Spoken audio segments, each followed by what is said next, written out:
My message to the BBC: anything happens to me, BBC is responsible for it. I'm Abdullah اليازوري. I'm from Gaza, Palestine, and I contributed to the recent BBC documentary Gaza: How to Survive a War Zone as a narrator. The story is pretty simple. The cameraman had eventually reached out to me and asked me if I wanted to be or to contribute to this documentary, and I accepted.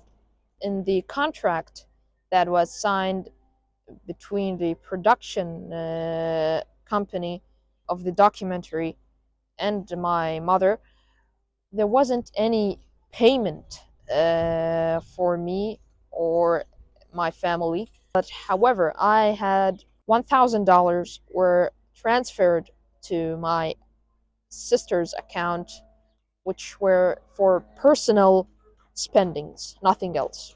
And I think it's pretty disappointing, to be honest.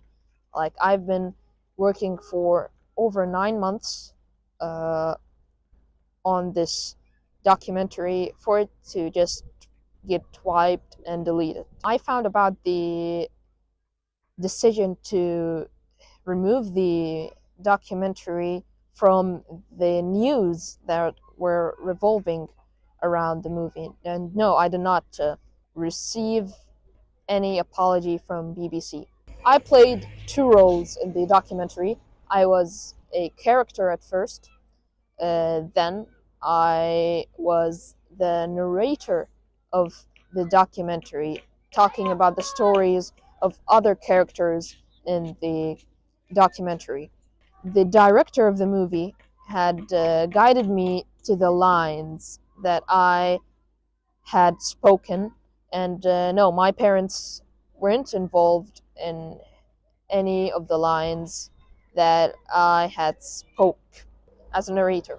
Hopefully it doesn't really affect my future, but it was pretty disappointing and sad to see this backlash against me and my family and this harassment. Yeah, hopefully this time this criticism just passes away.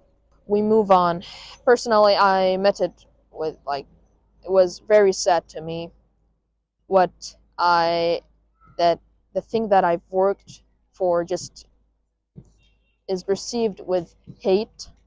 Children in Gaza not have the ability in this war to have education. Many of their rights were taken from them, including their right for food, their right for nutrition, and many other rights that were taken from them during this genocide. I am very disappointed of the decision you have made. I have recorded more than I think 60 hours of footage that I took. It was just all wiped. And it's very, very, extremely disappointing and sad to me. First of all, my message to the BBC is that I hoped that this documentary can see light and can be successful, can spread the message of the suffering that children in Gaza witness. But unfortunately, that did not happen. I hope that it can be broadcasted again on BBC and it can spread all over the world. My second message is for those who criticize me. I was very impartial in this documentary, and I did not add anything or take anything away. The script that I have read was from the production company that had assigned me to do. Some anonymous